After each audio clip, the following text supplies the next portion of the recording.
Assalamualaikum warahmatullahi wabarakatuh. Eh, saya jadi tahu ya fungsi kami diundang ke sini untuk apa ya.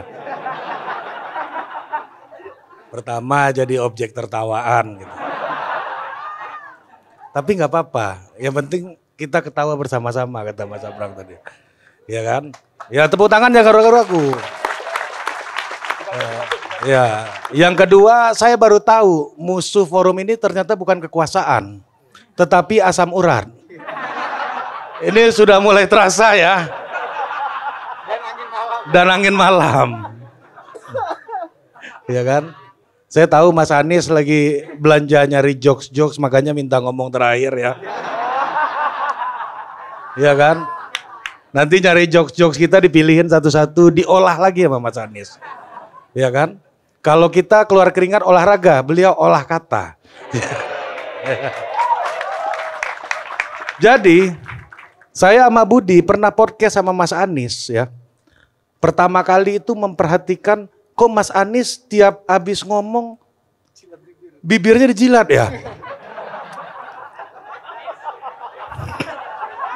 Ketawa jangan ragu-ragu, ketawa aja. Ya kan? Saya cuma mau membalikkan niat teman-teman aja mau nertawain kami, kita pindahin ke Mas Anies gitu. Kok jilat lidah, bibir gitu. Jadi,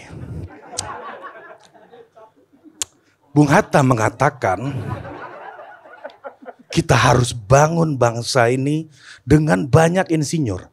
Lalu anak-anak dari pedalaman masuk ke ITB, bercita-cita menjadi insinyur. Dan disitulah ada unconditional trust.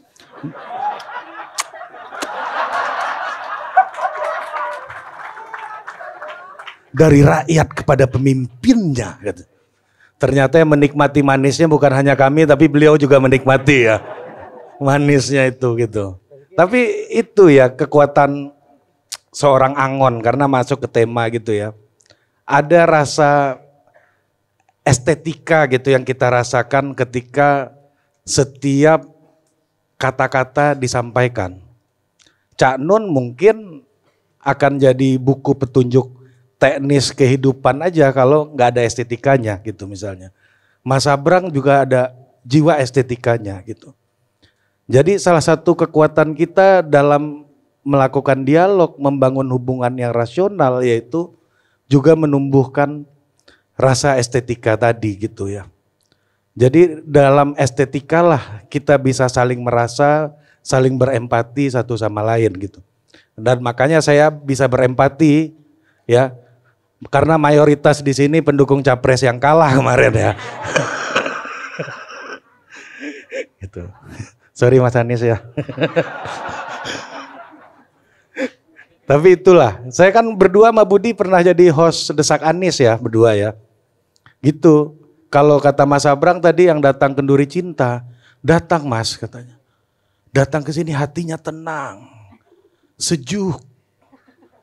Tapi pulang masalah gak selesai, utang masih ada katanya. Kalau Mas Anies enggak, datang Desak Anies pendukungnya karena hobinya berdebat gitu, pulang makin pusing kan. Itu yang membedakan Desak Anies sama kenduri cinta gitu. Jadi yang ingin saya bicarakan di sini adalah soal Angon, Mas. Tadi Mas Abrang sempat menyinggung bagaimana soal Angon itu adalah seperti mentalitas seorang gembala gitu ya. Ia memberikan arah, ia memberikan sentuhan, ia memberikan kekuatan ya. Dan memberikan rasa estetika gitu ya. Jadi di sini ngomong harus agak-agak filsafat kan Mas ya. Kalau enggak dianggap bodoh kan. Ya kan? Jadi estetika sehingga orang tergerak menuju sebuah arah yang ingin kita tuju bersama-sama. Tadi Mas Abrang sempat mengatakan arah forum ini apa? Membuka semuanya. Ternyata tadi saya baru tahu ya kan. Wapres Gibran juga pernah diundang ke forum ini gitu ya. Tapi belum datang. Lewat siapa ngundangnya Mas?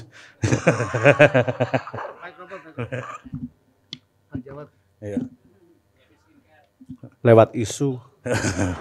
Ya paling nggak bisa ngundang AI-nya ke sini, Mas. Oke.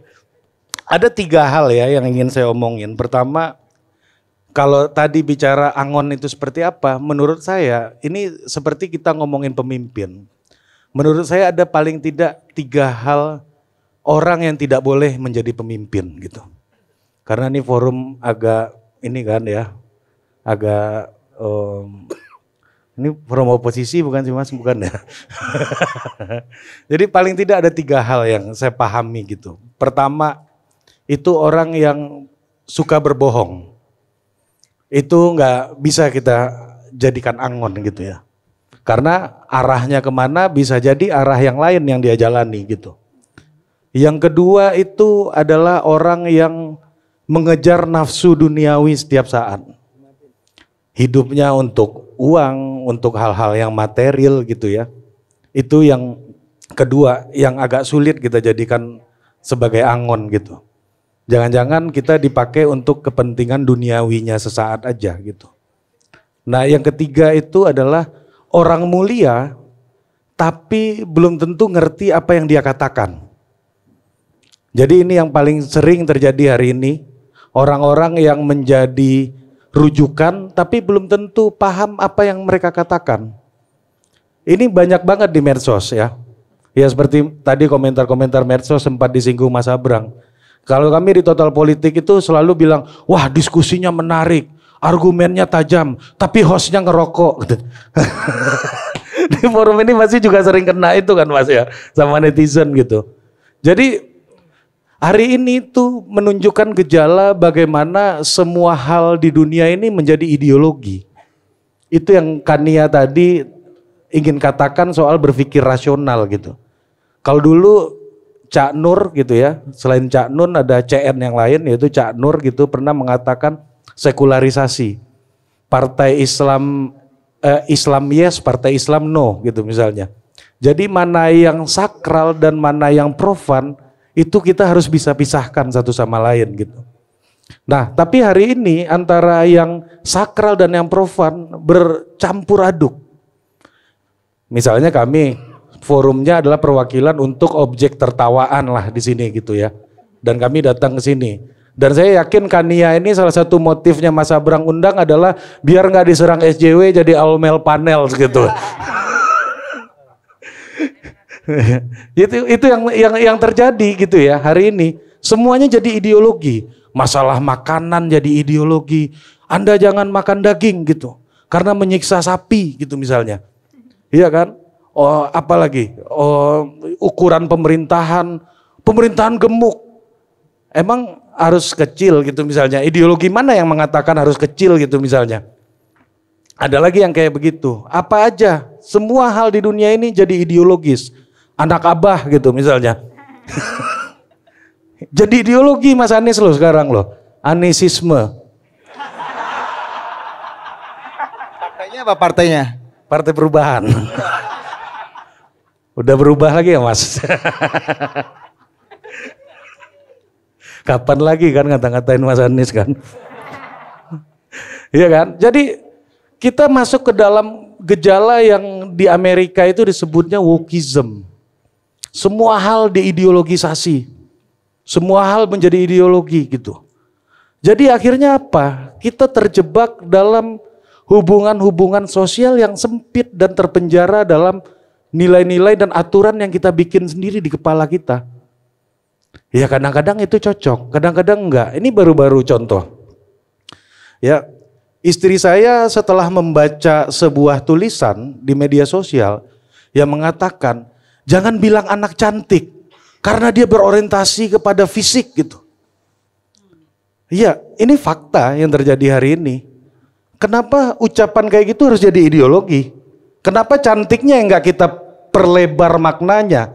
Jadi educated juga dia bilang cantik, solehah juga kita bilang cantik. Maknanya yang diisi. Kita semakin banyak kata tapi miskin makna. Semakin banyak diksi tapi nggak ada arti gitu. Ini era hari ini yang terjadi gitu ya. Apa-apa aja mau dijadiin ideologi. Orang mau bertarung untuk masalah dia mau makan ayam atau enggak gitu hari ini. Ini ada apa gitu masyarakat kita. Inilah yang akhirnya menghalangi kita untuk membangun sebuah masyarakat yang morfogenesis gitu. Yang melakukan sebuah internal conversation, yang melakukan dialog internal untuk bergerak menjadi lebih tumbuh. Karena untuk jadi lebih tumbuh kita harus membuka ruang untuk berdialog. Apabila saya punya satu apel, Budi punya satu apel, Mas Abrang punya satu, Kania punya satu, Mas Anies punya satu. Kita pertukarkan, masing-masing pulang bawa satu apel. Cuma kalau masing-masing bawa satu pikiran, saya pulang bisa bawa 5 pikiran.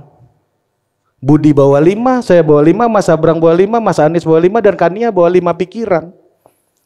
Kalau semuanya mengalami ideologisasi, scrutinize kayak begitu, akhirnya apa? Kita banyak limpahan, tumpahan, dan tsunami informasi, tapi diri kita semakin terisolasi dan terpenjara dalam sepi tanpa ada pengetahuan yang bisa memberikan sisi-sisi yang memperkuat sisi-sisi humanis dalam hidup kita gitu. Jadi angon itu menurut saya adalah ya bagaimana kita bisa kembali gitu untuk melihat, membedakan mana hal yang ideologis, mana yang sebenarnya hal ini, oh ini bisa dialog. Oh ini ya bebas, terserah orang mau apa kita ikut. Jadi itu akhirnya membuat diri kita lebih tumbuh bersama-sama gitu ya. Dan lebih ada balance. Kalau teman-teman udah merasa benar terus, semua omongan benar, artinya nggak balance. Awalnya Hitler muncul juga dari situasi kayak gitu ya. Dia benar semua yang omongannya benar gitu. Tapi kalau merasa salah terus, juga nggak kemana-mana. Jadi ya kita manusia ya jadi manusia, ya kadang salah, kadang benar, kadang ada ngaconya, kadang ada lucunya. Kadang ada baiknya, kadang ada jahatnya, ya normal, being normal gitu. Nah, itulah yang hilang hari ini. Kalau pendukung Mas Anies, Mas Anies ini udah sedikit di bawah Tuhan gitu loh.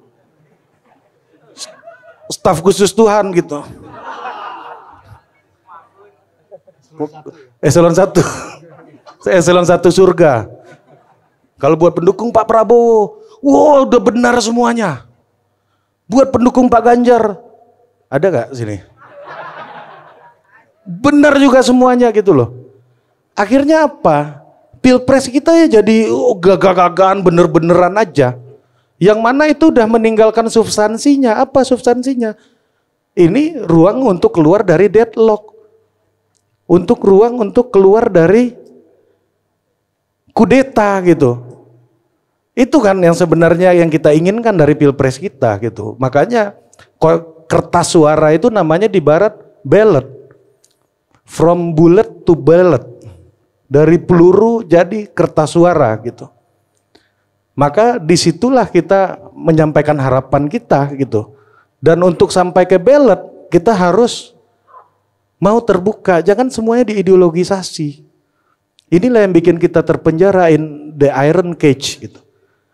Yang membuat kita, menghambat kita untuk melakukan sebuah lompatan atau leapfrog gitu. Jadi hari ini ikhtiar saya ya, atau kami berdua kalau boleh mewakilkan dia ya, boleh.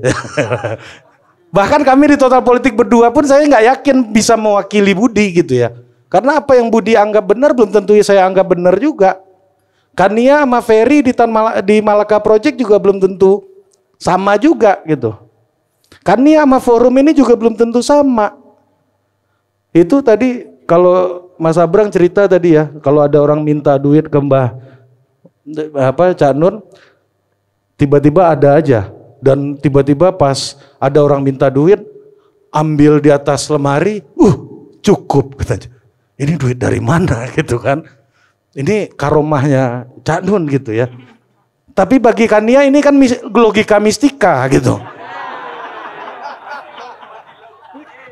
Iya kan?